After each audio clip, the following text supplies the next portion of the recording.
On this episode of Beer, Blues, and BS, hey, it is the return of Howard's Hot Takes, and this time we're diving into restaurants and the whole restaurant experience.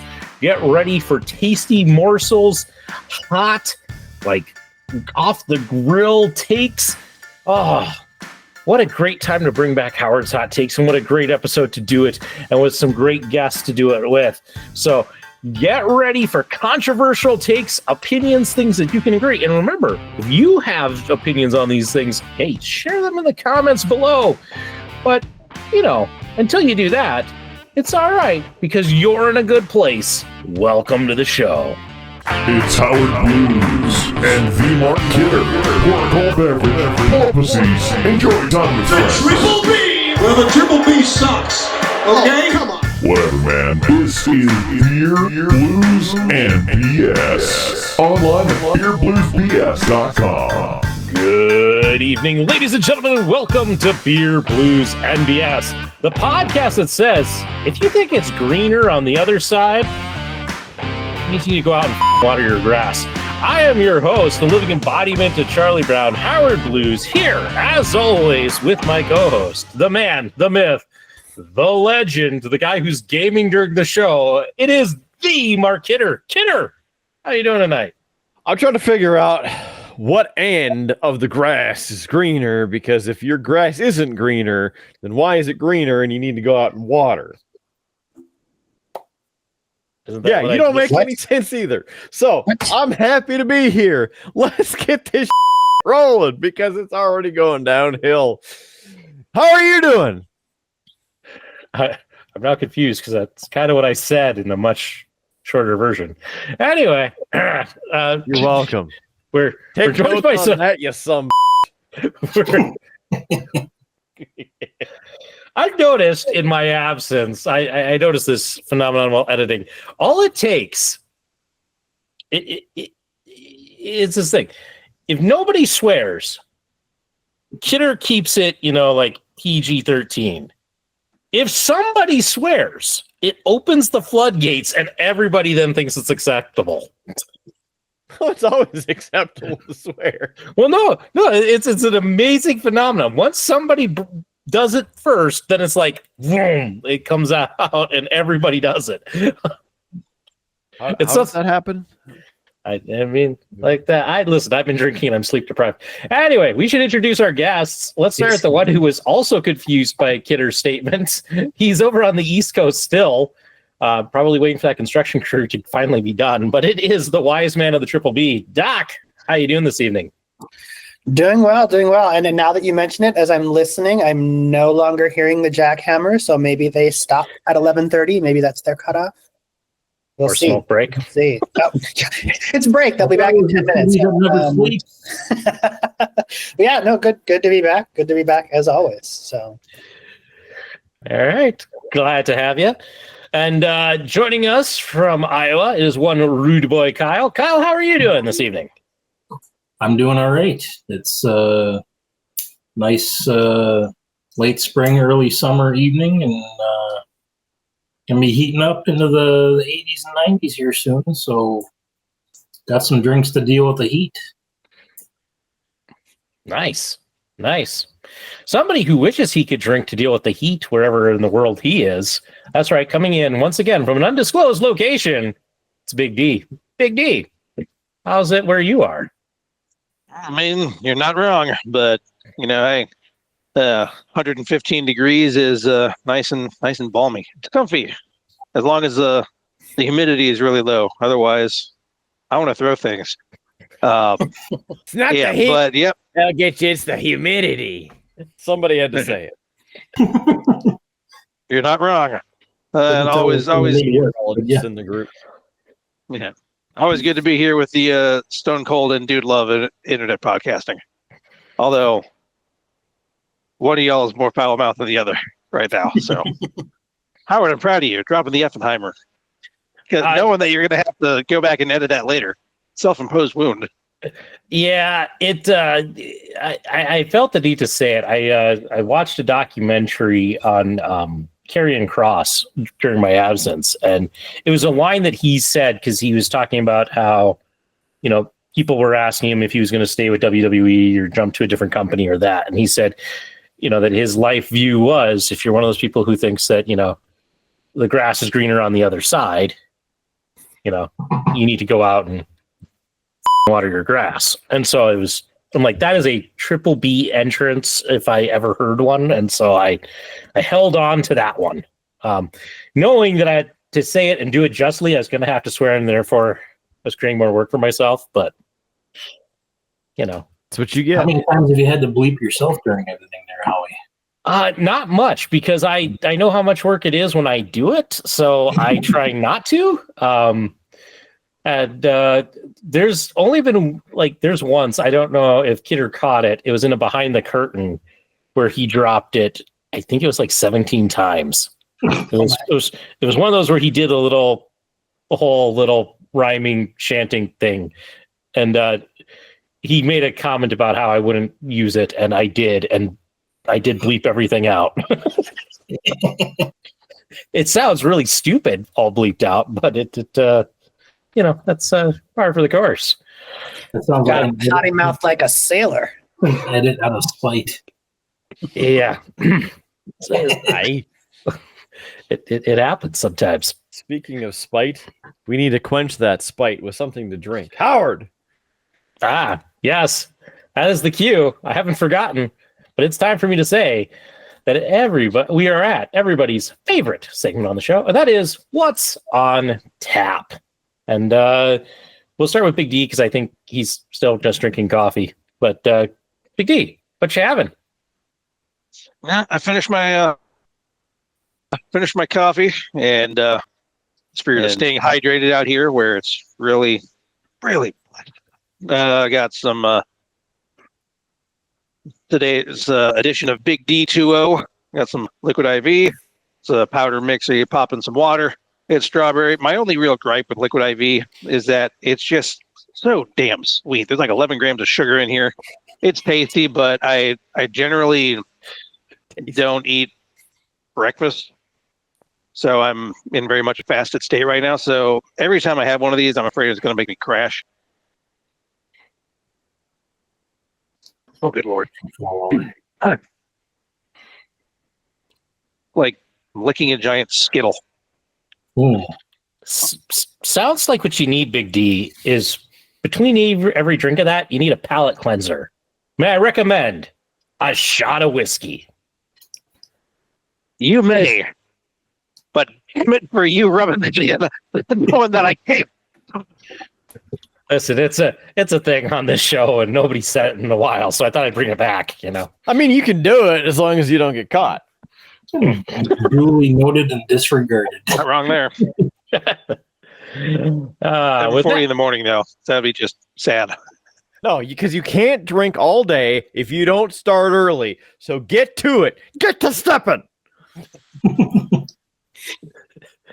And instead of starting early, it's starting late. But Doc, what are you having in this? The one I have here is it's Dio Celestial Cocktails, Orange Blossom Margarita. It says drink divinity, which I guess seems appropriate for the reason I'm out here in New York. A double dose of spirit with a splash of sin. Ooh. Don't tell my boss. It says supernatural. I don't know what makes it supernatural. Kidder will enjoy this. Kidder will enjoy this. It is 13.5% alcohol by volume, but it only comes in a 6.9 fluid ounce can. And it says, chill and gently shake can prior to imbibing over ice in a rocks glass, or enjoy straight from the source, which is what we're going to do. Like a rainbow in dark. That is strong. Ooh. Oh. Sinfully delicious. I mean, the flavor is not bad, but it is really strong. which I think kind of gets in the way of the flavor a little bit. So I'd probably actually give it like a 3. Could probably have 1, but that's about it. All right. Yeah, curious to see they have other ones too. So I'm curious to find out if any of the other ones are any better. But Divinity in a can. Curious to see if you'll have the same reaction on those. Your eyes rolling up in the back of your head, Undertaker style. All right. Rudeboy Kyle, what you drinking? Well, what I found while I was on some shopping excursions was I was surprised when I was at Walmart, and this was on the clearance rack. But it is a Bullet Manhattan cocktail pre-mixed. Comes in the bottle. It says best enjoyed straight up or over ice. Manhattan cocktail made with straight rye whiskey, sweet vermouth, and bitters. 37.5% alcohol by volume. 75 proof. The story. This perfectly crafted cocktail is ready to enjoy. Serve neat, chilled over ice. Should you decide to garnish, you will have to grapple with the age-old debate. Lemon twist, orange twist, or cherries. Out of here. Choose whatever you want. You're the bartender now. So, yeah, I got that at a steep discount, and I chose to enjoy it over some ice. So, made with Bullet rye whiskey. They're Manhattan. I'd say the lasting flavor is the best part of it. The first part with the vermouth and bitters is got a slight overly citrusy punch to it, but I do like how the two flavors contrast, and then you do get the whiskey flavor that lasts, as opposed to the garnish or the bitters. Maybe their vermouth is not the best quality that they mixed in with it, but heaven forbid I add any cherries to it. But maybe an orange zest would be good with it to tame down the citrus blast that you kind of hit it with. But I'd give that I'll give it 3.1. Kidder, what you having? Well, let's take a look. See what we got here. The old refrigerator. We'll do this. Swing Barrel Brewing Company with the American Redacted Logger. It's redacted in size. It's redacted in content. It's redacted in flavors. And redacted where it actually came from. No, it's 16 fluid ounces, 5% alcohol by volume, an American-style lager brewed in the land of Moorhead waters in the Margot Forehead area. Swing Barrel Brewing Company. Right there, there's the tasting notes as well, and you get the picture with the government warning. It's independently owned and operated in Moorhead, Minnesota. Please recycle. So there you go. I thought about bringing that one down. Oh, that's pretty good there, Howard. Let's get a good old sniff of this here. Oh, yeah, she smells a little potent. Upper Midwest mixed with hillbilly. Yeah, it's accent. It's the Mandan of Fargo. Yeah, that's pretty good. What? How did you think about that for a second? No, I'm just laughing. In the Margot Forehead area of the state. You know, that one, that's nice. Nice American lager. I could drink a few of those. especially for the price here. I got to deduct for the price because 4 of those is like $18 or some stupid thing. Oof. But the taste is good. And so solid 4.00135. I'm having something I can't remember. I want to say this is a JS one, but it could also be Kidder. I'm not exactly sure. So, but this is from the Polyanna Brewing Company. This is their Summerly Raspberry Wheat Ale. So it's a 4.8% alcohol by volume, 13 IBUs. It says here in the description, a beer with hundreds and hundreds of pounds of fresh raspberries can only be considered the perfect beer for summer, right? Right? Beckoning for friends, beer gardens, and sunshine, Summerly will aid in the process of forgetting winter because winter is the absolute worst thing ever. Clearly, they've never drank Malort. Brewed with 3 different kinds of wheat and 2 row malt from the good old US of A, this wheat ale is summer in a can. And it pairs well with friends. Don't eat your friends. Wheat ale with raspberries added. So, yes. The Polyanna Brewing Company of Normal, Illinois.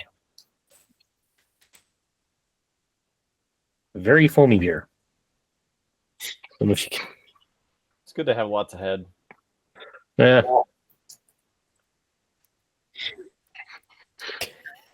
You can definitely smell the raspberries and taste them right off the bat. I get the raspberries, not so much of the wheat taste, which I'm okay with. I'm not really big on overly wheat flavored beer. But I'm really debating on what to rate it because I'm wondering if it's not having a if I'm not having a table 5 effect where because last week I drank a dark beer, that this isn't coming off like really nice and raspberry.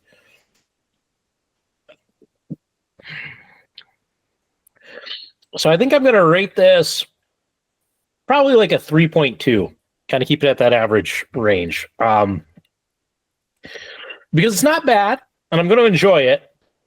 But I do worry if this had been my first beer of our recording night that I maybe wouldn't enjoy it as much. So, More of a dessert beer. I would say it's definitely a beer to follow something else because it's good this way. I don't know. If you go back in the history of the show, the other guys I think have all had this. I'm that far behind. I'll put the episode up so people can see, but so you could get their take on it. But that's my fear is that it would just be, oh, this tastes really like raspberries. But if I had it first, be like maybe a hint of raspberry and more of the wheat taste. So I think a 3.2 is a safe bet. More of a tart raspberry, or yeah. I'm definitely more of a tart raspberry. Mm-hmm. So it's not bad. It's not bad at all. Could it be a breakfast beer, perhaps? Something that goes well with a. Yeah, you can maybe get away with that. If you're one for drinking at breakfast, I can't say I've actually ever done that. Well, how about brunch? I know what we need to do. Yeah.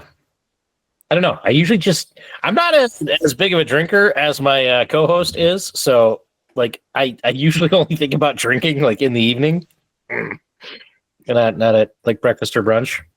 I don't really think about drinking anytime. It's just like, yeah, maybe I'll have a beer. Yeah. I didn't think about it. I just had it. Try to think, nothing happens. No brain, no problems, and no headaches. Yes. Well, gents, it's been a while since we've gotten to do a round of Howard's Hot Takes, and I have a good one, at least one that I think will get some answers. one that should be fun. Usually I let you guys put this to a vote of what you would like to do, but I am choosing the topic. And tonight's topic, we're going with restaurants.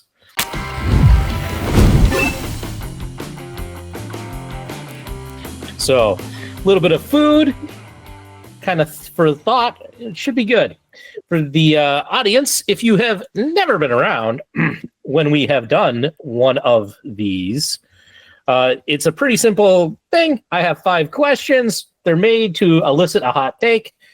I haven't shared it with the guys, so they will have to think on their feet. And we'll go through, we'll get everybody's answer, and we'll rotate around so that, Kidder doesn't have to be the first to answer every time. So the order we're going to go in tonight, it's going to be Kidder, Big D, Doc, and then Kyle. So keep on that tab, and then we'll switch it up as we go. So starting with Kidder, question number 1. What is the best appetizer? Ooh. Best app. Well, first of all, you got to tap that app. But out of simplicity for the best appetizer and least regret after eating it, edamame. Good choice. Good choice. Big D, what's the best appetizer? I was about to say mozzarella sticks, but then I started thinking those nacho chips with salsa, because nacho chips are just so light. You can load up on them. It doesn't feel like you loaded up on them. But how many tortillas do you end up eating before you end up getting to the meal, though, in terms of chips? Yes. In terms of chips. Yeah. Okay. Yep, but I can't afford it. All right. Doc, what's the best app? It's hard because it depends so much on the place or the brand. But I guess if I was pressed to come up with something that I would say maybe universal, I would probably go with like a thin, like the thin, crispy shelled spring rolls, like lumpia, like the ones that just have it's like the really thin wrapping, because they just crunch just right, but yet they're not too heavy. I also have to say the mozzarella sticks would be a good choice, but those sound really good. Would you prefer your spring rolls fried or steamed? I was thinking fried, because then you get the crispy. Okay. Kyle. Fried pickles. From I where? love 'em where you- Wait, what did you say? Fried pickles. Okay, I heard fried tadpoles the first time, so that's why I had to clarify. Because I was like, wait, what? You grab by the I was like, tail. I've heard of people eating frog legs, but not like fried tadpoles. Yeah, it's Slurp them. yeah. Now the Louisiana in a former life. the debate between mine is: do you go with the spears or the chips? Question Spears. to you all. Howard, let's go with you. Do you want the spears or the chips if you're to have fried pickles? I have never tried fried pickles as spears. I always get every place I've ever tried is the chips. So I'm going to have to go with that just because I haven't tried the other, but I'd be willing to try the other. Yeah. So. I mean, for me, it depends on how they're made. Like if you're for the chips, it's really just like a breading and a seasoning. Mhm. But if it's going to be the spear, then you have more options. And I'm thinking of, for example, the fried pickles they used to serve at the Toasted Frog, which was a pickle spear wrapped in Havarti in like the thin wonton wrapper. There you go. Those are fantastic. So good. And those are really, once you have those, that's the top tier of fried pickles. And there's every other frickle just sucks after that. And it's very disappointing. Your life really sucks. And you see fried pickles on the menu and you're like, I want to give these a shot. And then you have to go, well, I once had these at the Toasted Frog, and the Toasted Frog no longer open in Bismarck. and I think they closed in Fargo as well. And so they're only open in Grand Forks. And so you have to go to Grand Forks if you're going to have fried pickles, and the rest just suck. Once you have them, before, so don't go there, don't have them, and then you'll be like, yes, the processed fried pickles that are extra greasy and kind of soggy but kind of crispy at the same time are just fine. Although we have successfully recreated them at home on a few occasions. So, do you air fry or deep fry? Oh, it has to be deep fried. Yeah. There's too much moisture to pull out if you go to air fry them. Then Fried pickles would probably be third on my list of best. I like breaded mushrooms would be second, and my all-time favorite is jalapeno poppers. I love those things. Yeah. All right. Moving on to question 2, starting with Big D. What is the most overpriced thing on the menu? So what's the thing that when you look at the menu, you're just like, why is it this much? You know? That's a tough one because everything's overpriced nowadays. Without a good hot take, quote unquote, of a present day answer, I'll just go back to a little story about we didn't have senior prom in my high school. We had spring formal, whatever, same thing, no dancing, la-di-da. Group of no touching. Yes, because fundy. Never mind. We went to some restaurant. There was lobster on the menu, and I told my date, order whatever you want, no problem, without actually having seen the fact that was like $45 plate, and in 2003 that would have been like, I don't know, $1,000 in today's money. But I just why that expensive? But I don't know. I'm sure there are economic reasons that I'm not going to parse into. I'll just go with that. Okay. All right. Doc, most overpriced thing on the menu. The house salad. That is $1.50 worth of lettuce and stuff, and you're going to charge me $9.50, $10 for it? No. That's a good call. That's a good call. I hadn't thought of that when I was thinking about these. Kyle, most overpriced thing on the menu. I'd say recently, from my experiences, you go to a brewery and every burger is $15 or more. They find some way of slapping the artisanal label on things that you don't need to be an expert to make a burger. But we put it on a really fancy bun that costs you're sitting on stools that you can buy 100 of them for maybe $10, and I don't know. It feels like they took the opportunity of the supply chain issues of the past 5-6 years and said, well, these buns don't make themselves at the local bakery, and then the cheese doesn't slice itself after it gets curded up from the local cows, and they don't get ground beef from anywhere nowadays. And for something so American and simple and can be delicious, I mean, you just look at the prices at Five Guys menu and you ask yourself, what?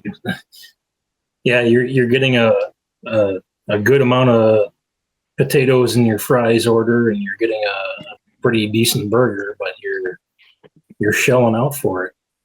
All right. Kidder, most overpriced thing on the menu. Any of the appetizers. I mean, $15 for 6 of anything is egregious. Yeah. That would have been my answer. As somebody who enjoys like the occasional appetizer, too many times like I look at the menu and I go, I can afford an appetizer or I can afford an entree. I'm not doing both, you know. That's just I'll say that the appetizer sampler for the places that offer that is the most con artist of them all, because you get maybe 3 or 4 small samples of their most popular apps. You can't substitute, by the way, but then you pay at least a 25% premium for them making. It's for the show. Well, what show? Our show? Maybe. Definitely not our show, because if we were aired in more places, we'd be making money at this point. Yeah, well, we'd be tasting appetizers right now. Well, and that's and the appetizer sampler that then they throw at you for $25, and it's like, really? Yeah. But honestly, I can't remember the last time I ordered an appetizer that it wasn't on happy hour, because there's no no reason. I remember the good old days of hitting up the Applebee's half price apps after a hockey game, and they'd always change it. Like every time we went there, it was either half off or buy one get one. And we had to ask every time we went there. And it didn't matter if it was the one on Columbia or the one over in East Grand. Oh, apps. It's a buy one, get one. So if I buy one, can he get one? No, that's be on the same ticket. Okay, then I'll get both of them. I guess. Yep. Give me half off. You can't do that. There's no button for that. Hi. All right. Anywho, for question 3, we're starting with Doc. Changing up a little bit, but what is the best cut of steak? Big D's researching. Oh no. Yeah, and I mean that's another one where like it depends so much on like how it's prepared and what you're using it for. But if I had to lean into something that I would comes to mind as more universal, for me it's a fillet. I'm thinking most specifically of the Texas Roadhouse filet medallions with the peppercorn sauce, which I had to have the last time I was back in North Dakota, because in the state of Washington, there is one Texas Roadhouse, and it's on the military base, so we can't even get to it. I thought you were going to say peppercorn sauce was illegal. Like, whoa! Oh, yeah, no. That's what you get for making all those IPAs. All right, Kyle, best cut of steak. I'd say a thick cut New York strip, because it has enough marbling to absorb some flavor. You can marinate it, you can smoke it, you can sear it hot on the grill. I just find it to be a versatile cut, whether you want to smoke it and reverse sear it, grill it traditionally, but something that takes a decent amount of time to cook, but you do it right, it turns out just right. Kyle makes it the Chicago Des Moines strip at that point. Kidder, I know you have opinions. Best cut of steak? So I do. And I want to say that I love sampling all of the types of steak. Love sampling this cut, that cut. Just let me try them all. And it kind of breaks down to some degree of, am I going standard or classy? Because a filet mignon's really good. You get it cooked just right. If I'm getting like an everyday cut, $1 for my money, get a sirloin. 3B Meats here in town, get a big old sirloin, like a 1.5 pound sirloin, throw that some on the grill. Whew! It's really good. But if I had to go for a favorite cut, the Terrace Major would be my favorite. Salt and pepper it. It's nice and lean, but also flavorful.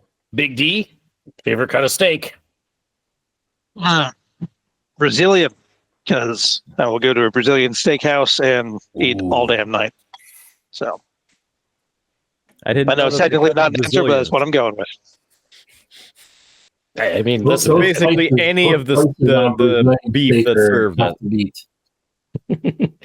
I mean, this is hot takes. Listen, it's okay if it doesn't quite follow the rules or slightly got. That's what brings out the conversation. I like a thick cut ribeye myself. If I'm choosing. Anybody a fan of a tenderloin for the holidays? A beef tenderloin? Mm-hmm. Overrated? Tender. My mother-in-law makes a mean beef Wellington, so yeah, There you go. all about that. We wouldn't know. We haven't tried. And so I'm going to give you an option here. Question 4, or everybody's second favorite segment of the show. I want to give people time to drink. Round 2? Yes? No? No? Yes? Round 2. Well, ladies and gentlemen, welcome to everybody's second favorite segment of the show, and that is What's on Tap? Round 2. Drink! Just put it anywhere. It's fine. Since he said yes, Kyle, what you starting off round 2 with? Well, I've got somewhat of a special drink for this round 2, and it comes courtesy from my mom. There was a bottle signing event at the Benny's Beverage Depot, which is, if you're ever in the Chicago area, Benny's Beverage Depot is kind of like the Toys R Us of drinks and cigars and wines and whatever your tastes are, or maybe at the time you go there, you're going to find something that you'll go home with and be satisfied with. But a local Benny's Beverage Depot had a bottle signing from my favorite goalie growing up. He's over the past few years developed his whiskey and bourbon company, the Belfour Bourbon Whiskey finished with Texas pecan wood. So she was the first in line to get to not only meet at Belfour, but get the top of the bottle signed and marked in his Hall of Fame 2011 signature. But on the back, it says Spirit of Champions. There are a few lucky who do what they love, not once in a lifetime, but twice. Hockey Hall of Famer Ed Belfour translates his on-ice intensity into a new passion, crafting premium spirits using the finest ingredients. Inspired by the lives of champions, warriors, and everyday heroes, the Belfour family celebrates legends in all of our lives with every glass. BelfourSpirits.com. Bottled by Belfour Spirits in Harrodsburg, New York. So it's a 46% alcohol by volume, 92 proof. This has she showed up about 2 hours before the signing started. Was the first one in line. There wasn't much going on that morning, and but she brought a couple pictures back when I met Eddie as a young goalie myself. But there's my mom with Eddie at the bottle signing. So it has a story to it. Has the signature on the bottle, which is obviously a keepsake. So my dad and I cracked into this while we watched a little bit of the playoffs when they last visited. So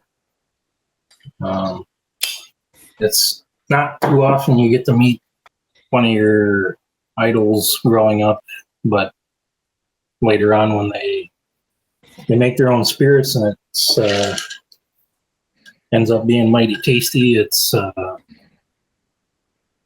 pretty cool. So cheers to Belfour and his company for making a mighty tasty beverage.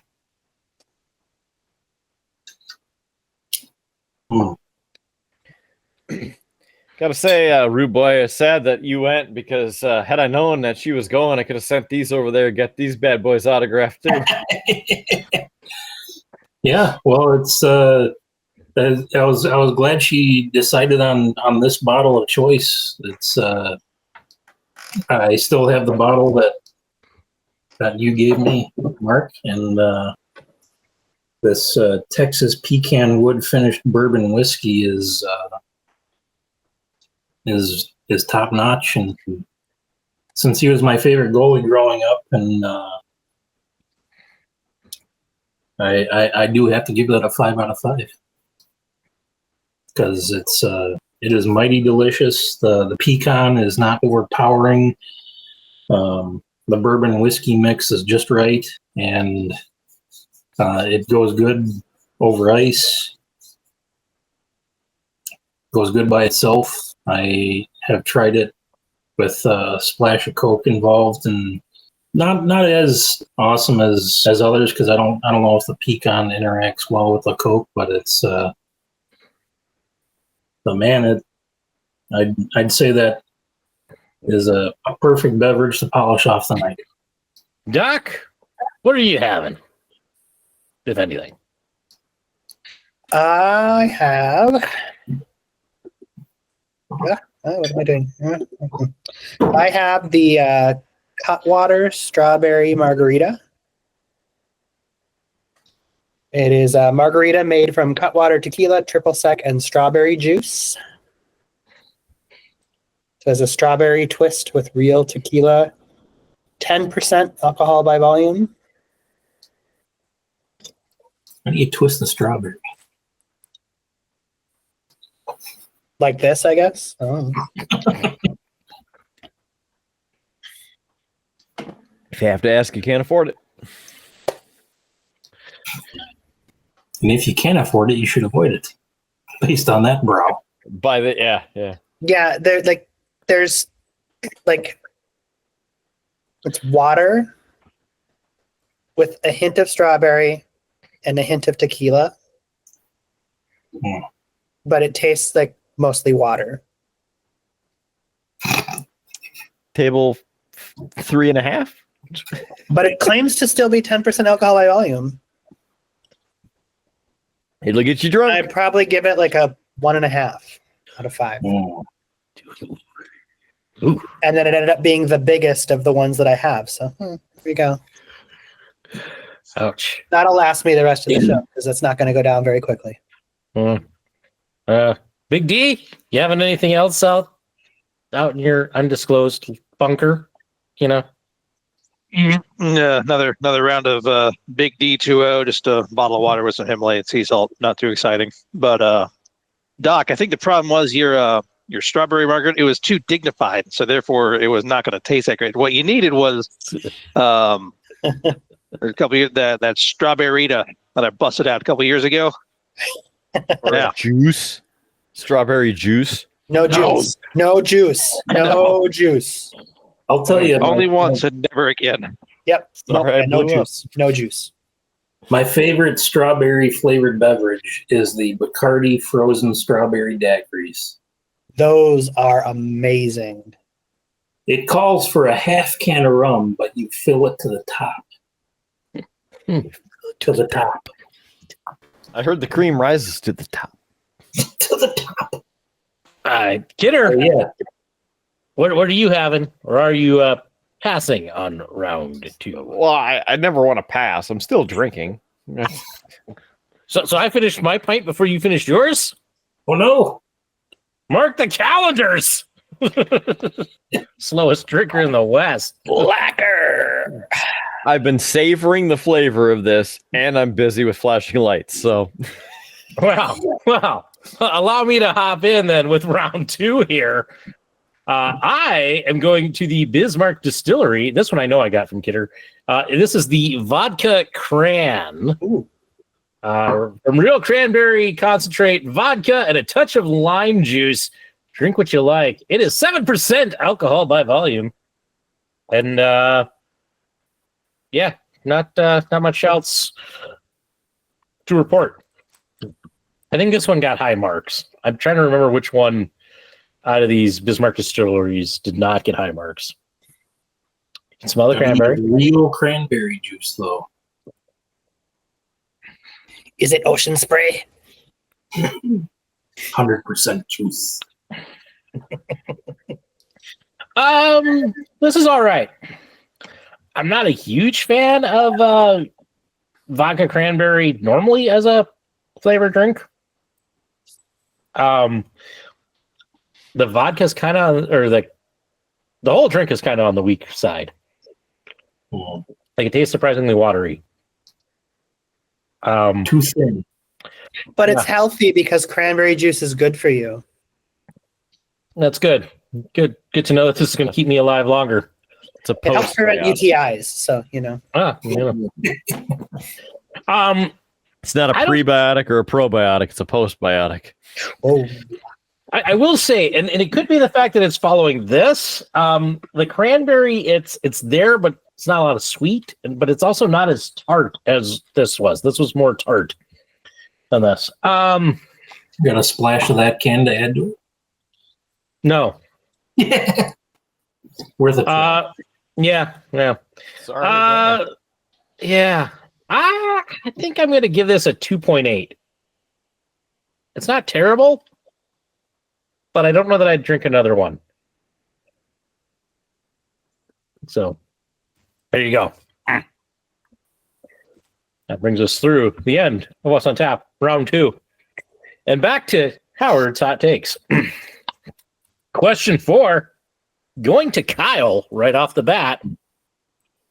What is the worst part of any restaurant experience? So what is the thing when you go out to restaurants that you absolutely hate? Well, I've felt that as I've gotten older, I've become more, we'll say, particular about the quality of the places I've been to. I've gone to local barbecue places that have obviously sold out in their quality, and they're Still pissed about Jethro's. well, yeah, that's kind of Come where down. I'm We'll try it again. We'll give it a fair shake. Okay. that's kind of where I'm going, because there's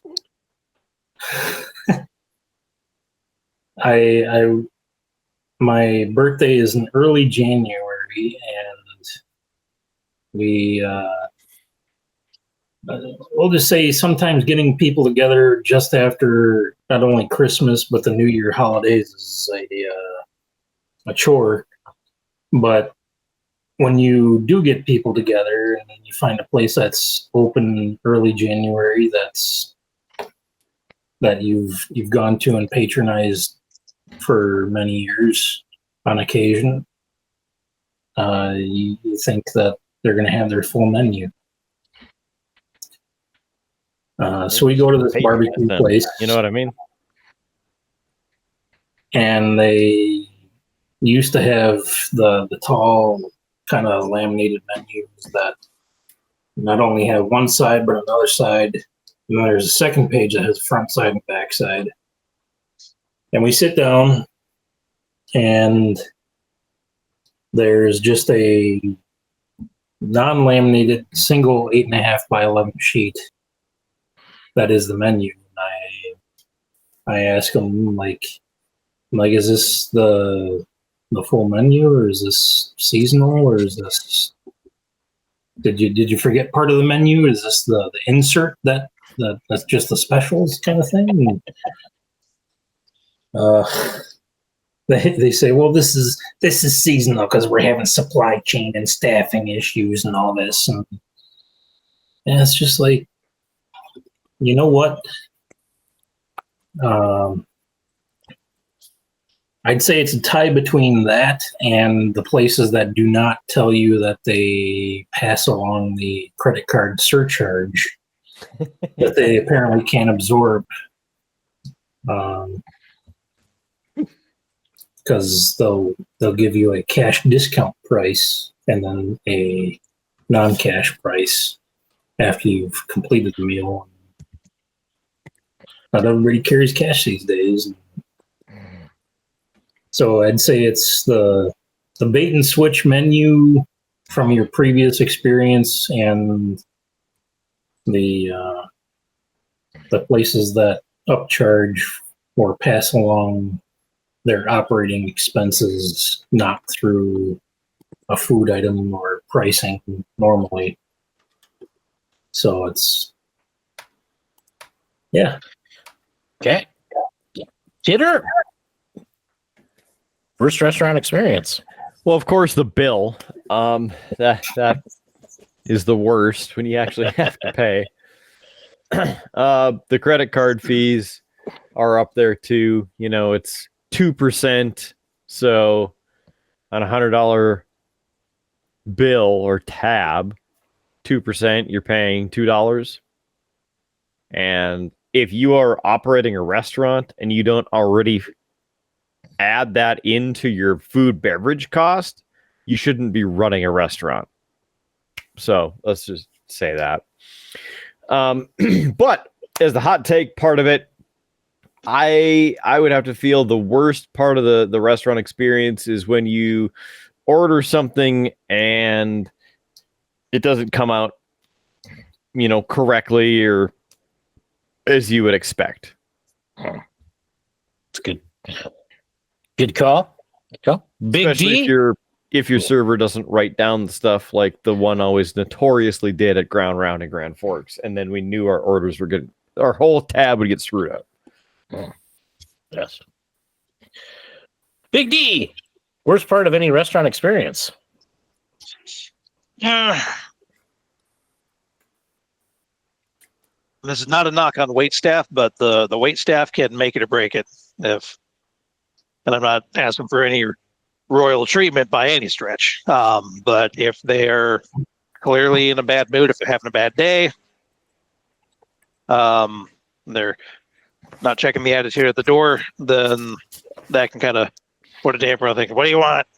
I'm going to get it now. Like, excuse the hell out of me. But again, not a knock on wait staff in general. They're people. We all do the best we can. But in those circumstances, when their attitude is down the big deep business center, shall we say, can make or break it. Yeah. Okay. Doc. Straight up, the worst part of any restaurant experience is when the staff does happy birthday.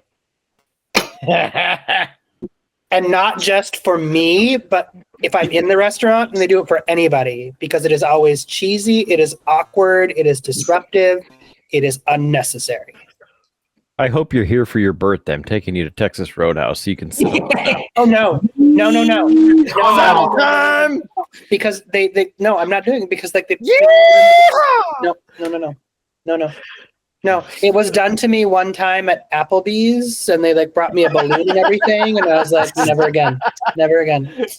Well, your first mistake was Applebee's. And they charged me 50 cents for extra sauce. The dollar margaritas got you, right? Fooled you. Uh-huh. Oh, man. Attention, Texas Roadhouse. I have a very special guest here. His name is Doc, and he's turning 21 plus unnamed number. Let's give him all a round of applause. On the count of 3, I need your loudest, your proudest, your most hearty yeehaw. Texas Roadhouse yeehaw. Ready? 1, 2, 3. It looks like Doc is planning. It looks like Doc is planning your murder right now, sir. That's fine. I'm done at this point. Well, the thing about Texas Roadhouse, they wheel up the saddle. Yes. Yes. And just participate, and then it doesn't happen. But then, if there aren't any birthdays, they also have their hourly sing along to whatever. I haven't- Dance off No. contest. Yes. I haven't seen them do that. Like, do they still do? Like, it's been a long. It used Oh, to be. yeah. I remember, like when the one in Grand Forks first opened, it was like literally every hour, every Yep. half hour, whatever it was. And then the past few times I've been never seen them do it. It may be Also, restaurant specific. They thankfully have stopped the whole like throw your peanut shells all over the floor thing, because that was just gross. Yeah, but I read an article recently how they basically con the managers into providing that better service by saying, well, if you pay $25,000 or $50,000 into paying for your manager training or whatever, but you get 10% of the profits per year. So they have the incentive to put on a good show and a good experience, but it might be restaurant dependent on how Chuck E. Cheese for adults it becomes. So, And then you don't want to go to Paradiso and they make you wear that sombrero that you don't know how many heads it's been on. No. Olay. I will say that with Roadhouse, I have to respect the commercialized aspect because the standards are there. So then when you order this, you're supposed to actually get that, what you order. So I appreciate that part. yeah, anytime I've had any discrepancy with anything at Texas Roadhouse, they have not only said, if you want that, you can keep that and we'll bring you a new one if you want it. And I always say yes. So they've had no problem with making a brand new chili just because it didn't have cheese and onions on it. I was like, okay, I'll have to. Well, that's what you get for getting cheesed. I have to say, confirm. I'll go for it. no, go ahead. I was going to say I can confirm that even in Korea, the line dancing part of Texas Roadhouse, that's a thing. I was going to say my answer to this question. It's I have two. One is when they bring you the check way too early, like before you're even done. There was a Perkins up in Grand Forks. I forget which one it was. Where like when they would come, you know, most places they give you your food and then they come back and they're like, "How's those first bites?" There was a Perkins up there that every time they came to do that, they would set the check down, and it's like It's the one in Columbia. Maybe I wanted a slice of pie, you know, and then you would never see them again. They wouldn't come back for refills or anything. They were just gone because they've given you the check. So there's that. But my other one, and it's my main one, and I have to agree with Doc. It's the whole birthday celebration, all of that. Listen, there are three banned topics here on the Triple B. We don't talk politics, we don't talk religion, and we don't talk Howard's birthday because it's cursed. So, like hell, I want anything to do with my birthday at a restaurant experience. No. So I'm right there with you, Doc, for those reasons. So, last question of Howard's Hot Takes, starting back with Kidder. Kidder, this should be a good one. What is the one item on the menu that when you see it, you can't pass it up? You have to order it. Well, an icy cold glass of Coca-Cola. Okay. Is Pepsi okay? No, get the out of here. Take your Pepsi, shove it up your. You want a nice cold Jack and Pepsi? But I give you a jack and a punch in the face. Big D, what's the one item you can't pass up on? I'm just saying now this is starting to sound like a Big D family reunion. It's toss up. Most anything involving chicken. I know it's a broad range, but chicken is one of my favorite things to eat, depending on how it's done, of course. Or a good chili burger. I'm thinking about the one from Red Robin specifically, but usually a chili burger. Got a knife and fork it, but usually a pretty good combination of flavor going on there. Okay. Doc, what's the one thing you can't pass up on? I have to put a small qualifier on it though, because it would only be at a Thai restaurant. If it's at a non-Thai restaurant, I'm not but it would be Pad King, which is a Thai ginger dish that with like mushrooms. It's my absolute favorite. If I ever go to a Thai restaurant and they have it, it's what I'm ordering. So, Okay, Kyle, what's the one thing you can't pass up on? I'll say if a place has a breakfast burger,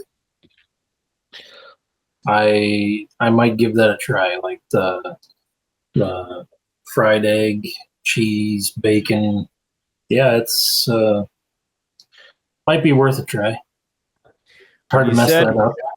When you said Kyle and what can't you pass up, it suddenly flashed in my mind like it had been hidden from everything from the universe, and then suddenly it appeared to me like a fever dream.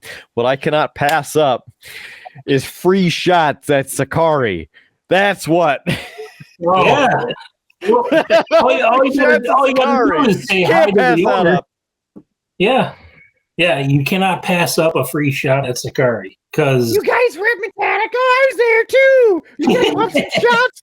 Yes, we would. Sure. Yeah. Why You not? dovetail that into a free glass that you can bring home. You can dovetail that into a couple more sake bombs. $120 worth of free shots. Thank you very much. Big D's like, where was I? You were not there. That's why. Yeah. My answer to this is very much like Big D's. I'm a sucker for anything that has mushrooms in it. If I find a dish that has mushroom, done.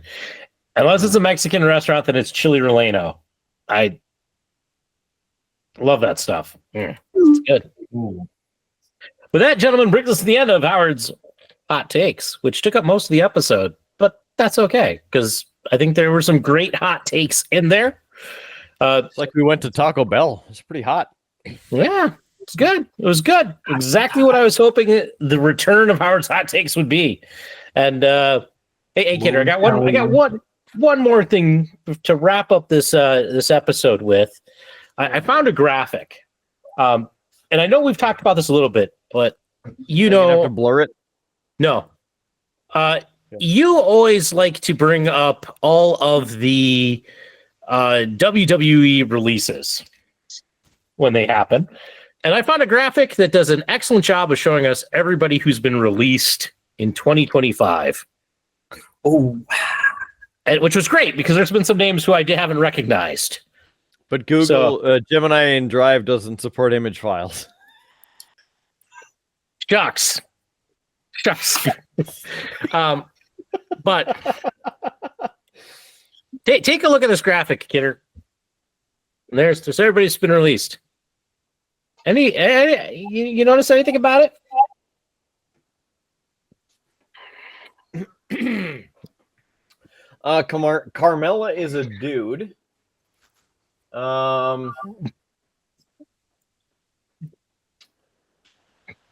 Luke Gallows is definitely not Luke Gallows. Paul Ellering looks pretty young for his age.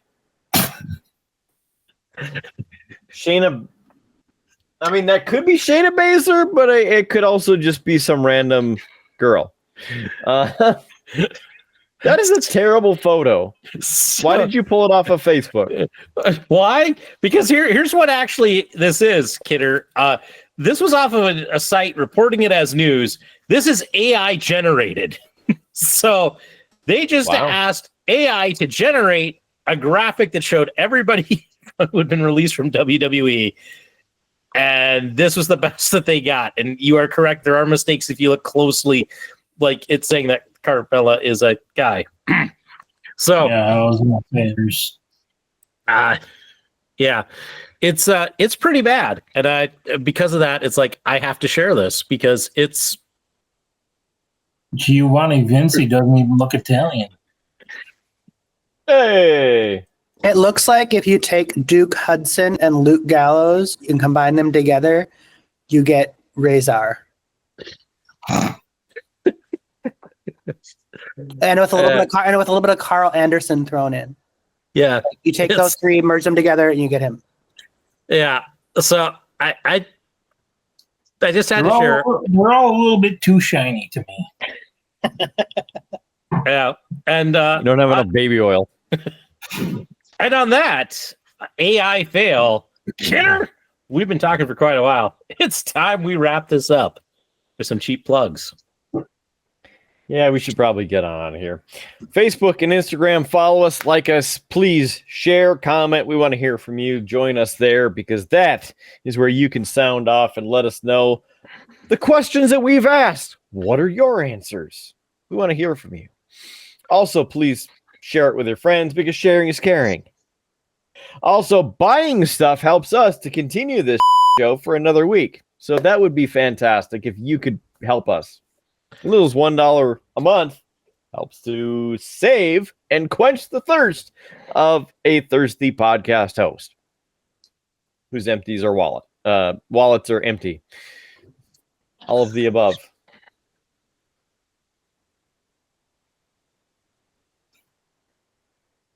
He's been drinking, folks.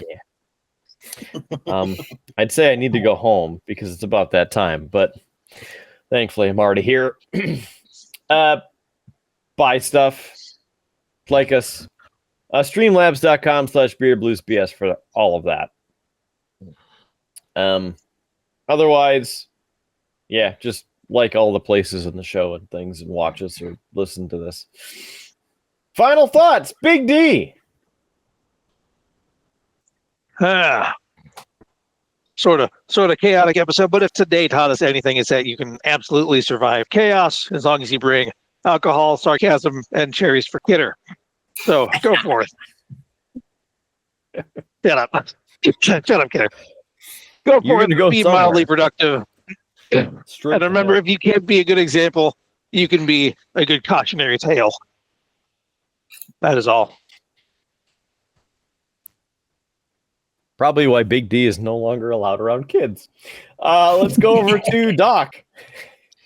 So it's nearing 1 a.m. and I have been up since 7 a.m. yesterday.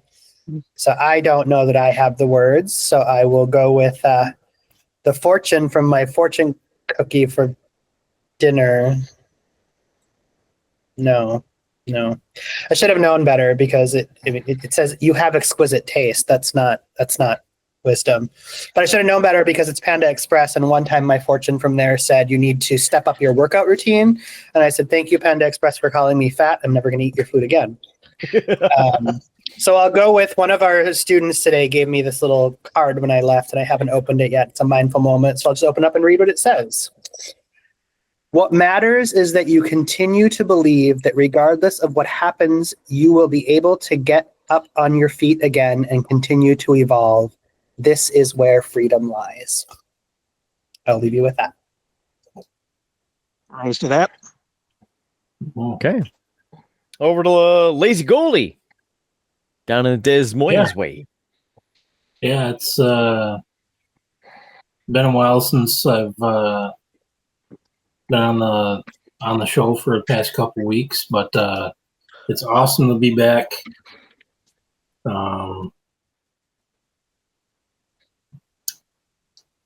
Take the best of what everybody's got to offer to you, because not everybody's got something awesome to offer, but everybody's got something, whether it's little or big, or a good drink, whatever they got. Yeah, be your best, do your best, and we'll see you again next week. I like it. Power Blues. Just put it anywhere. Yeah. I should have said this last week and did what I did last week this week, but it's how it goes. It's good to be back on the Triple B. This has been a lot of fun. I being gone, yes, because I've had responsibilities and things like that. I need to be gone, but it's good. It's good. This has been a lot of fun, enjoyable. I've been going through a lot of stress with some work stuff. But here's my words of wisdom that I would tell you, and I'm going to tie it into something else, but you'll see. And that is, if you're on a, slightly unknown, mildly done for your own enjoyment podcast where you drink and review beer, and you've been gone for like 6 weeks or so, take it easy when you come back. Don't dive in with 2 pints and then a 7%. Don't drive anywhere.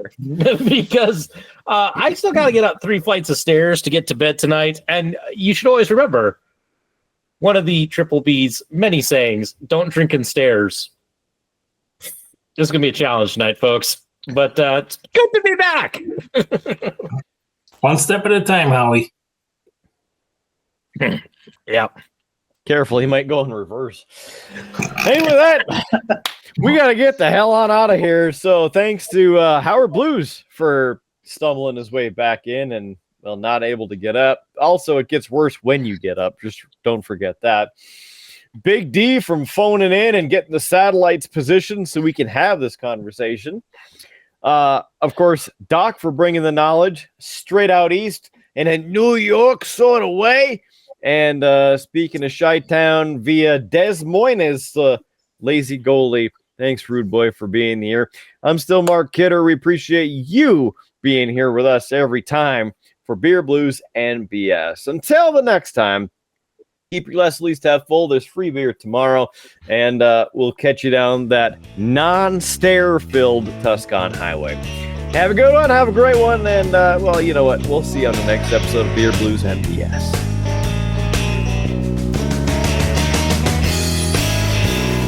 You have been listening to a UA production of Beer, Blues, and BS.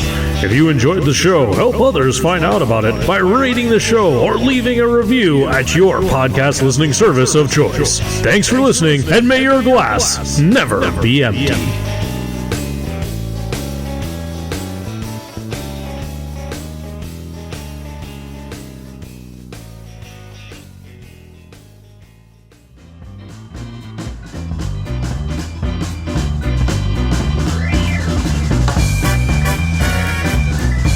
UA Productions presents A Glimpse Behind the Curtain.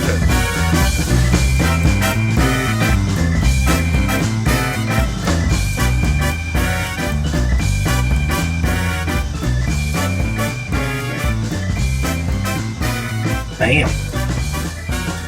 I'm not going to lie. I got like 3 or 4 drinks into this particular vodka cranberry, and then the Morgan Freeman... This is exactly when he knew. He f***ed up. Played in my head. Because I was already starting to feel lightheaded and tipsy. And I'm just like, crap. I'm going to have to get up the stairs. How many stairs do you have to climb? 3 flights. I was going to say, I suppose you're in the basement, so you have to get like...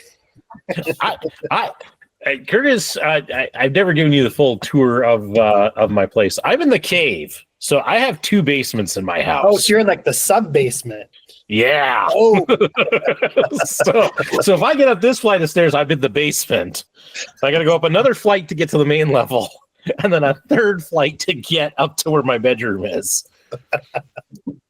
So yeah, I'm in the I'm in the cave in the sub basement, and it's gonna be good. I mean, it's not the tipsiest or drunkest I have been on this show, but it is the most alcohol I have consumed, because Tiny Miss is a month old, and I really didn't drink a whole lot during kind of that month. So I've been like off for like a month. So no tolerance. Your tolerance is gone. Not that I had the highest tolerance in the world, but I'm very quickly like, ooh, this was too much. I went a little too heavy. It could be the mix too. Like if you started off with the cranberries. I mean, sometimes it's the order of the drinks that matters too. Yeah. So that'll be fun.